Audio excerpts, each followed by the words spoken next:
കേരള നിയമസഭയിലെ 4 MLA-മാർ, അതിൽ 2 പേരും മന്ത്രിമാരാണ്. ഭാര്യാമർദ്ദകരാണ് എന്ന കാര്യത്തിൽ തർക്കമില്ലാത്തവരാണ്. ഭാര്യാമർദ്ദകരാണ് അവർ. ഞാൻ ആരോപിക്കുന്നതല്ല, നിങ്ങൾ വെറുതെ എൻ്റെ മുഖത്ത് നോക്കണ്ട സംശയത്തോടു കൂടി. അവരുടെ ഭാര്യമാർ പൊതുവേദിയിലും കോടതിയിലും കൊടുത്തിട്ടുള്ള പരാതികളിൽ പറഞ്ഞിട്ടുള്ള കാര്യമാണ്. ടി സിദ്ദിഖ് അതിൽപ്പെട്ട ഒരാളാണ്.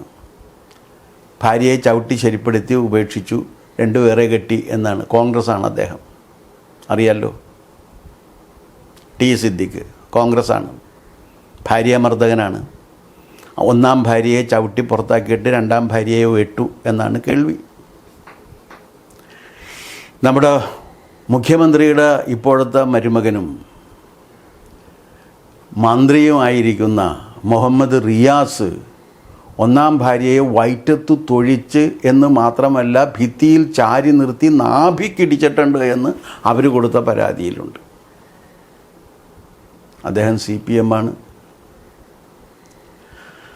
എത്ര പേര് ആരൊക്കെ എവിടെയൊക്കെ വെച്ച് തല്ലിയിട്ടുണ്ട് എന്ന് കൃത്യമായി നിശ്ചയമില്ലെങ്കിലും യാമിനി തങ്കിച്ച് കൃത്യമായി പറഞ്ഞിട്ടുണ്ട്, തന്നെ അതിരൂക്ഷമായ രീതിയിൽ KB ഗണേഷ് കുമാർ മർദ്ദിച്ചിട്ടുണ്ട് എന്ന്. അദ്ദേഹം കേരള കോൺഗ്രസ്സാണ്. ഇനി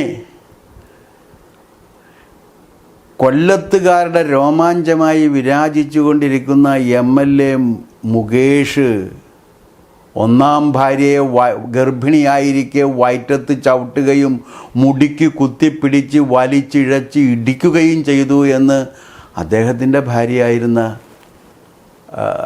ഈ എന്താണ് അവരുടെ പേര്, സരിതയും പറഞ്ഞിട്ടുണ്ട്. ഇവർക്ക് എന്തെങ്കിലും സംഭവിച്ചിട്ടുണ്ടോ? കേരളത്തിൽ എന്തെങ്കിലും സംഭവിച്ചിട്ടുണ്ടോ? അവരെല്ലാവരെയും ജനങ്ങൾ ജയിപ്പിച്ചു വിടയല്ലേ. ഇനി വേറൊന്നെടുത്തു നോക്ക്. ശശി തരൂർ സുനന്ദ പുഷ്കർ കൊന്നു എന്ന കേസിൽ വിചാരണ നേരിട്ടുകൊണ്ടിരിക്കെ തിരുവനന്തപുരത്ത് മത്സരിച്ചപ്പോൾ അദ്ദേഹത്തിന് 1,00,000-ലധികം വോട്ടിൻ്റെ ഭൂരിപക്ഷം നൽകിയാണ് ജനങ്ങൾ അംഗീകാരം നൽകിയത്.